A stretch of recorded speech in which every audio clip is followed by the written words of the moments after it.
Homecoming 2014, grander than it had ever been at Iowa Western. A week full of events, including the inaugural homecoming parade, all wrapped up with a shootout versus Dodge City.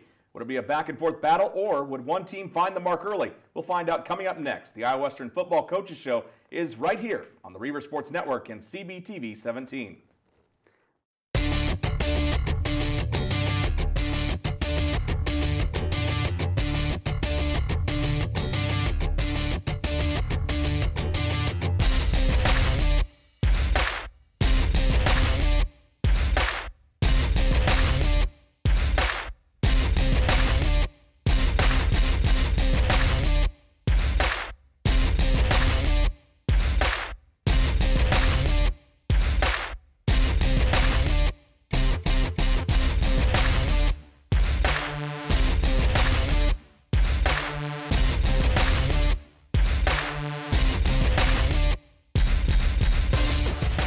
I'm Jake Ryan here for another edition of the Iowa Western Football Coaches Show. Joining me today, the reason we proudly call it the Coach Stroh Show, is the head coach of Iowa Western Football, Mr. Scott Strohmeyer. Coach, you post your first shutout of 2014 in Week 3. Week 4 brings you back home for homecoming. That's something that takes on a little bit more meaning every season that you're here in Council Bluffs, doesn't it? Well, for sure. And I think, that's really homecoming is really built around football teams. I know it brings family, friends, alumni back on campus, but without a football game on Saturday afternoon, not a lot of schools have homecoming, so it does. It really allows us to do that. I know we had Ginny Mokimo. I'd have to ask Stacy Shockey how to pronounce that right, but homecoming backwards. So homecoming 2014 against the Conks, the Conquistadors of Dodge City. Let's take a look at the highlights, and there were plenty of them.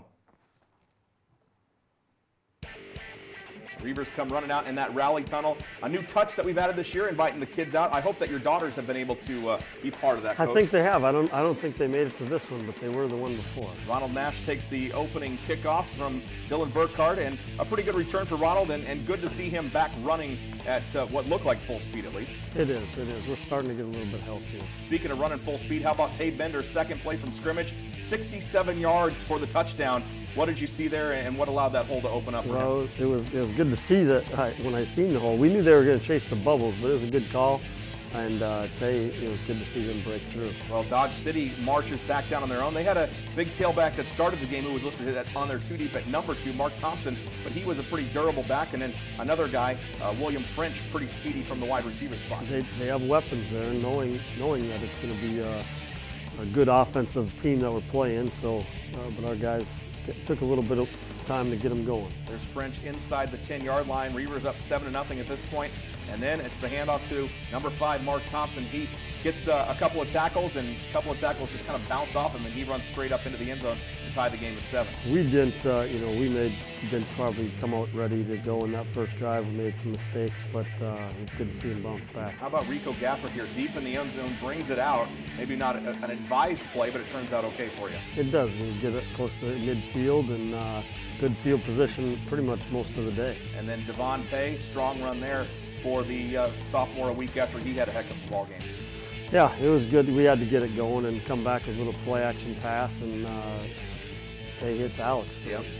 And Alex told me earlier in the week that there was a little bit of the defense that you guys were going to pick on. Looks like you took advantage of it there. We did with scoring some points. How about Mondo Williams? The spin move out of the interception gets you inside the 10 for drive number 2 of the day. Well, and that's a good thing. Gets us an opportunity here to score 21, bang, bang, bang, pretty quick, and not very many plays. And actually drive number 3 of the day, because that puts you up 21-7 as the Minnesota Mammoth rumbles and stumbles into the end zone. So Anthony Anderson getting that one, and then Dodge City trying to fight back, already down 21-7. Well, you get now it changes. Sometimes it changes in your approach of how you're going to call the game on Dodge City's standpoint and defensively. So we got some quick scores, and now they're a little bit more pickup mode. And now they try the pooch punt, but Mike Edwards, he must be taller than they projected, because he blocks that when the Reivers take over at their 43-yard line. I thought it might be coming, and they're going for it down 21-7 in that position. We're just fortunate that we ended up blocking it. And then how about another run for Tate Bender? Actually got a handoff this time to Anthony Anderson. He really loves the spin move, doesn't he? I've never seen a guy bigger just rotate through the line like he does. Spinning and jumping people, he likes to do that. Taj Williams, and his only reception of the day, it'll go for 6 on this play. And talk about quick strike. He didn't have a touchdown drive longer than 3 plays in the opening quarter. Pretty impressive. Very impressive. I mean, we felt we were going to get some big plays, just from what they're trying to do. But if you'd have told me, you know, what we got there, I don't know if I would have taken it. High snap goes over the head of the punter, and safety for the Reivers special teams.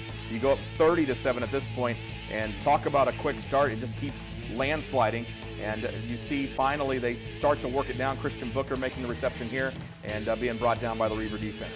Well, you know, we had the interception, the block punt, the bad snap. You know, they didn't. We kind of got after them there and been able. The biggest thing was we capitalized on a couple of those mistakes. Where in a couple weeks we haven't. Devon Pay will carry spin move and maybe a little bit too much of the second effort there as he loses the ball as he pulled away. The defender had his arm in his hands and just strips the ball away. So Dodge City will take over. Well, and that happens sometimes, you know, with a big physical runner like that. How about this catch in traffic? Looks and pretty familiar. Decent defense there. Yeah, it happened against Butler, did it not, with DeAndre Smith? Same type of deal. Unfortunate, you know. We can't let those things happen, but we gave them a chance to give them another opportunity to score. So they drove the one length of the field, and then they get the one big play there, and that's really all they got. So Mark Thompson, another touchdown, makes the score 37-14 at this point. You guys, was it supposed to be a fake, or did Connor just see something that maybe he tried to take advantage of that didn't work? I mean, it's an option there. We had a miscommunication, which resulted in us not being able to get it, but if we have the communication correct, we probably have a shot. It wasn't necessarily going into it that we're going to fake this thing. Another mobile quarterback, and he gets a pretty big run there, but it looked like he kind of held up at the end and stopped, whereas if he would have kept running, maybe he would have had a little bit more. How about this interception by Charlie Rogers? Absolutely athletic as he catches it over the shoulder, and then a pretty good return afterwards.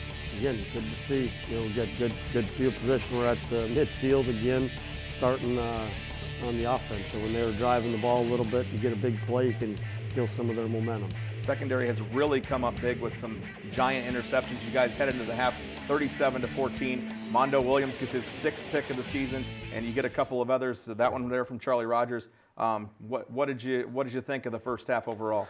Well, I was pleased. The one, like I said, we capitalized on some mistakes that they made. We made a couple mistakes that you know, right at the end of the half that we you know, we potentially had another opportunity to go in and get maybe one more, but you know, that happens, and to be 37-14 at half, we're pretty pleased. Yeah, quick start, gets the Reivers off, puts them up big at the half. We'll find out what the coaches had in mind for the next 30 minutes when we come back. Second half highlights are coming up on the Coach Stroh Show. The Iowa Western Football Coaches Show is right here on CBTV 17.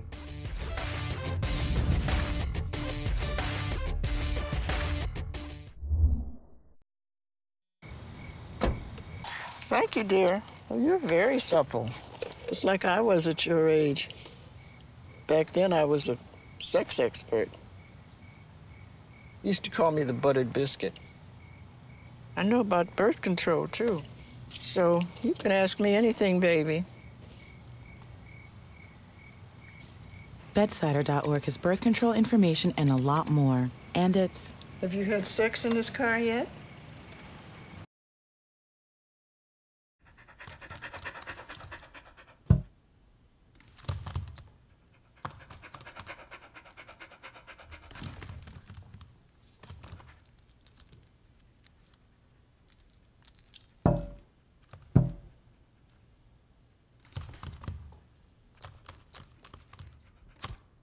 There's a shelter pet who wants to meet you. Meet one today. Visit theshelterpetproject.org. Adopt. You've got another edition of the Coach Stroh Show. Jake Ryan, the head football coach of Iowa Western, Scott Strohmeyer. Coach, a good start to the game, but a few puzzling plays toward the end of it. What did you like about the first half, and what did you constructively criticize when you went in for the break? Well, I liked the way we started and the way the defense bounced back. We got converted on some big mistakes that they made. But then, you know, that killer instinct type deal, you know, we fumbled one that on an extra effort, and then the minus 37-yard pass backwards. Give or take a couple yards. Give or take a couple yards. You know, those are the things that could I mean, really, we gave them an opportunity to get the field position back, or even get a turnover right before the half in good field position. So I'm glad we came out of that, and that's really, you know, we just got to know kind of where the situation of the game's at, and not try to do too much. And sometimes they work, sometimes it doesn't, but try not to give the momentum back to somebody. Well, you have the momentum 37-14. Let's take a look at the second half highlights. Of course, Iowa Western received the opening kickoff. That means that it would be Dodge City that would have the opening kickoff of the second half. Reivers Marching Band performing at homecoming. A lot of events going on, and you see Dodge City starting off with the ball here. Mark Thompson, another strong run, pushed out of bounds by Jamie Thompson. Yeah, we'd like to have that play in the backfield there. And we missed a tackle. You give them an opportunity, and again, they got a good offense. You just got to get to them. Thompson loves to run, loves to catch. He can do both. This time, Kelvin Rainey comes up with a big tackle. That was big. Get a third down stop and get us the ball back. Same play that they took for the touchdown in the first half. Yeah, he cut it back left this time instead of going right, and doesn't quite get to pay dirt, but gets inside the 20, and he sets the Reivers up again. And this time, how was Andrew Davis this wide open? Well, it's a little, we're switching a couple routes there, and one guy ended up jumping. I don't remember who was underneath. Maybe it was Ronald Nash, and they jumped him and left Andrew wide open. Was that a dirty dancing lift there at the end of that touchdown? I don't know. You might have to make them run extra for that one. Here's an interception. This time it is the big man, Kelvin Rainey, and he'll run it down. Almost scores. Thought he did. I thought he did too. And that's a little bit.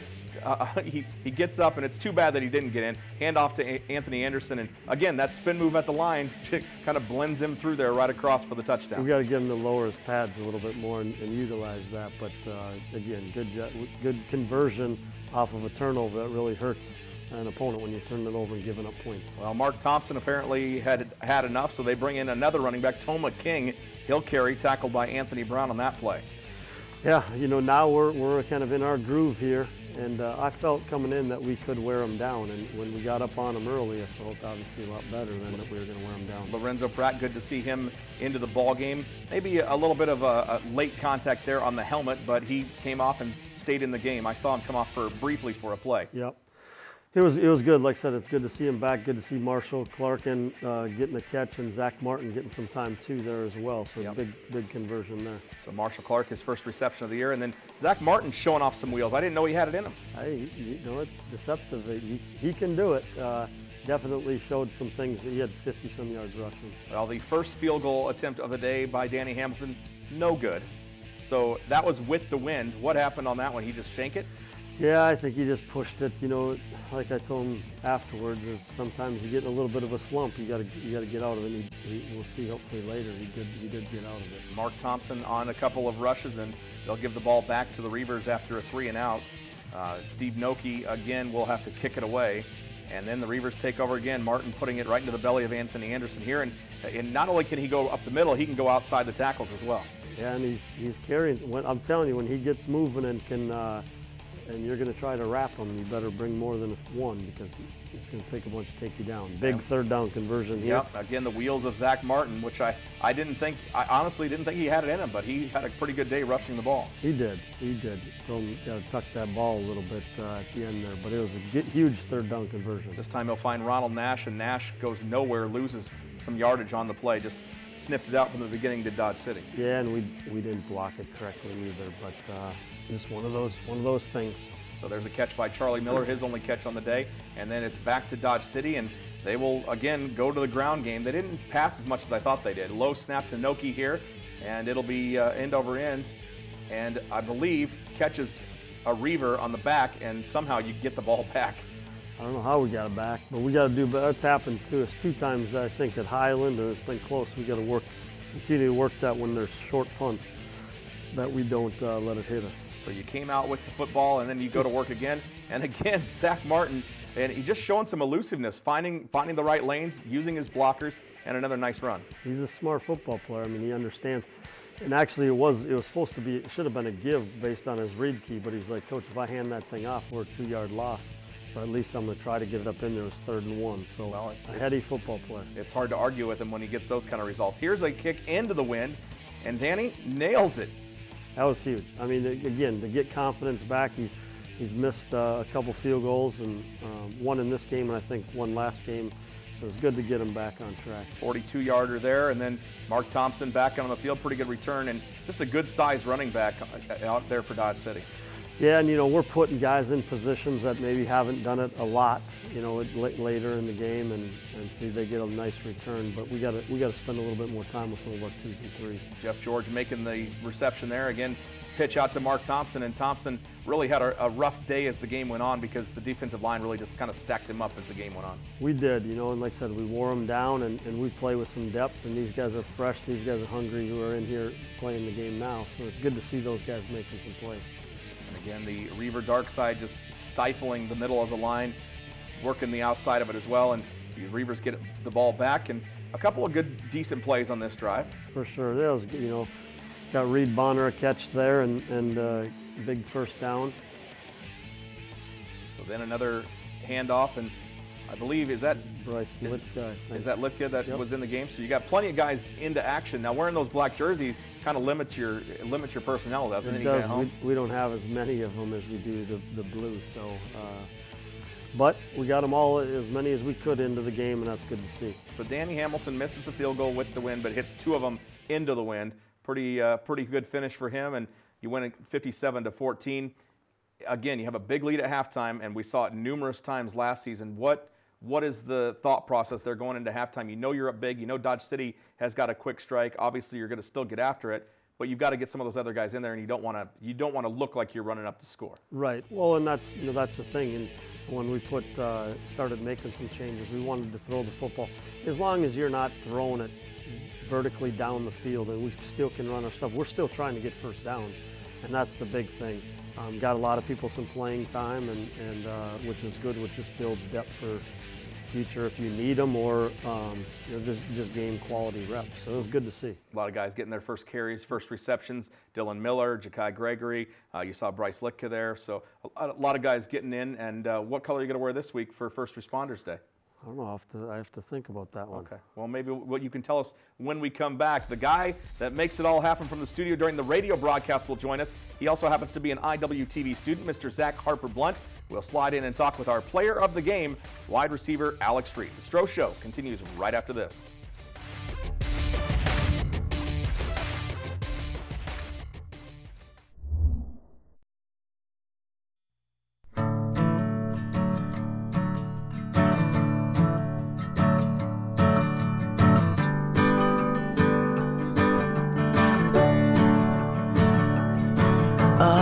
Listen now, can you hear the bluebirds? Oh, look up now, can you feel the sun?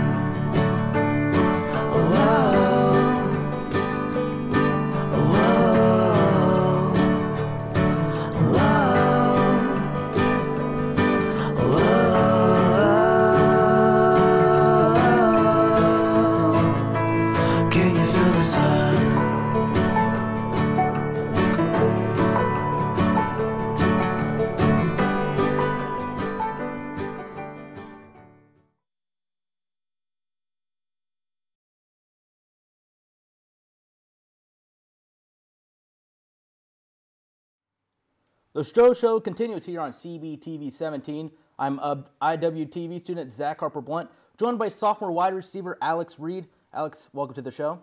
Thank you for having me. 2 catches, 2 touchdowns, 109 yards. How special was it to have those stats on homecoming and also on the field that you played in high school as you went to Lewis Central? How special was that for you? That was a much better homecoming than my final one at LC. That's for sure. Getting injured. That was tough, but no, this one was special. It doesn't get much better than 2 catches and 2 TDs for 109, but it was a good day.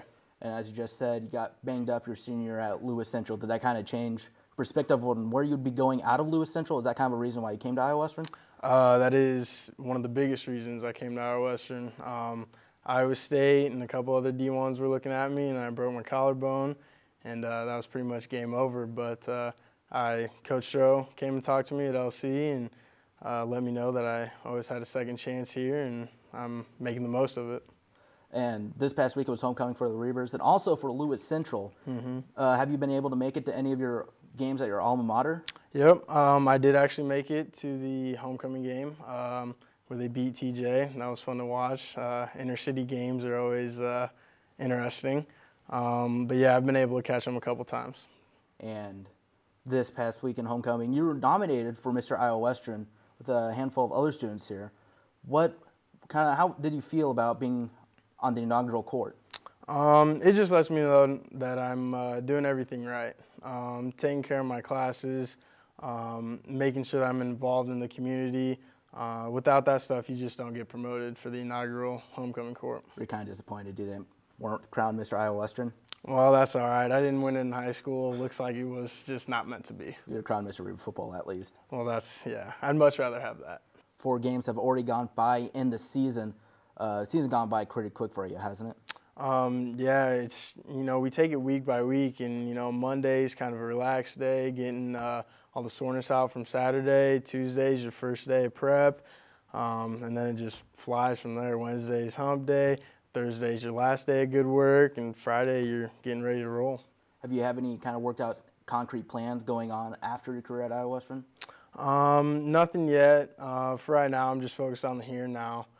Making sure I take care of all my business here at Iowa Western, grades, on the field, that sort of stuff, and then everything will just fall into place after that. Are you majoring in anything right now here at Iowa Western? Yeah, I'm actually majoring in psychology. Might have to take a winterim class to get those last couple credits to graduate, but that's my plan. And where are you kind of hoping to go on from there?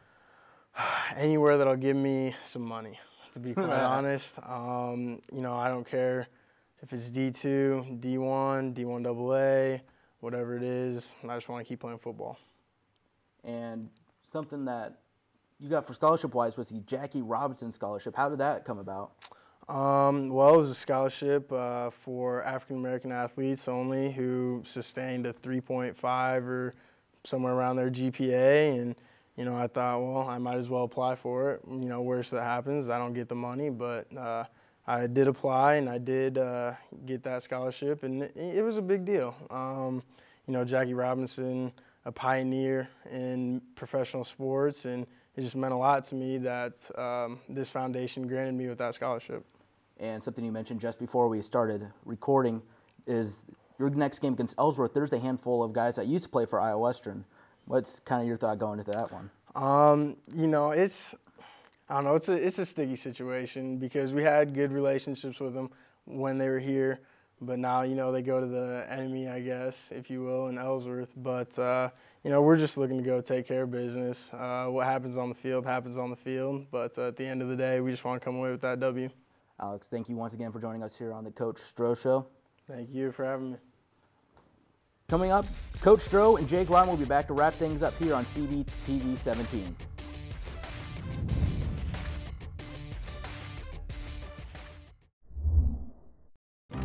If you store your guns properly, I'll feel safer when I'm playing outside. Safer when walking home. I won't have to tell so many family members. I'm sorry. I won't hear as many scary stories. And I won't have to tell my kids. This isn't a drill. Please. Please, Do it for us.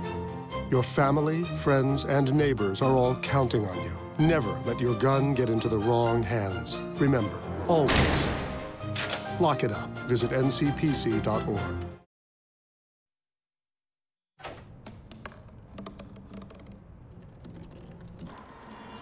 Everybody has a dream.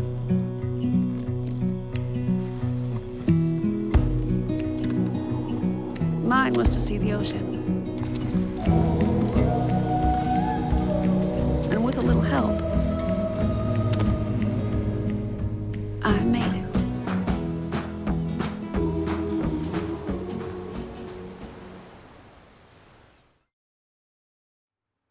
We're back to wrap things up here on the Coach Stroh Show on CBTV Channel 17. Well, Coach, look at that schedule. You've gotten 4 Jayhawk schools out of the way, and now your first conference meeting of the season. You get to host Ellsworth, and Ellsworth started out strong. They beat that Dodge City team in week number 1, but have been on a little bit of a slide as of late. They've lost 3 in a row. They come in at 1-3. The Panthers with another new head coach. Are they similar to how they have been, or do they have an entirely new system? What can you tell us about the Panthers? There's some similarities probably. You know, there's shotgun spread. I'm assuming no huddle type stuff, which most people are doing now anyways. A lot of the same things that we've seen, you know, from our defense in the past as well. So not a lot of new stuff. They got an athletic quarterback that can run around and hold on, what week is this? It seems like you've said that every week. Exactly. He's pretty good as far as running around and but like I said, our whole thing is it's a conference opponent, in-state school. We recruit against them. In order to win the conference or the region championship, we got to take care of business. So it's good to get back into our side of it, and we only get 2 of them. So I'm looking forward to this first one. There's not much room for error between the Ellsworth, Iowa Central, Iowa Western matchups. You've got to win both of them to claim that region championship. And to be 2-0, I mean, I guess there could be a scenario, but otherwise, I mean, really to win is huge because it puts you in the driver's seat. Absolutely.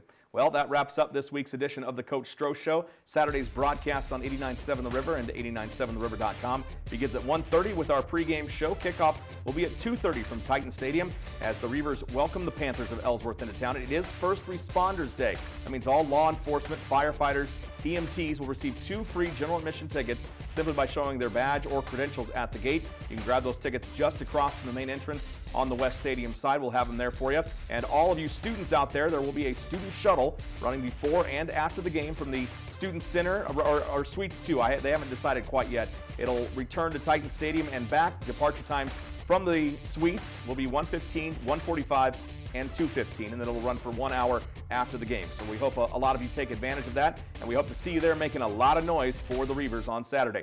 Thanks again to everyone involved in this week's Stroh Show. Head coach Scott Strohmeyer, sophomore wideout Alex Reed for joining us, of course, our great IWTV crew for putting this show together, and as always to you for tuning into CBTV Channel 17. I'm Jake Ryan signing off. Catch the highlights of all Reiver games on the Bluff Sports Zone. Until next week, wear blue, be loud, and go Reivers.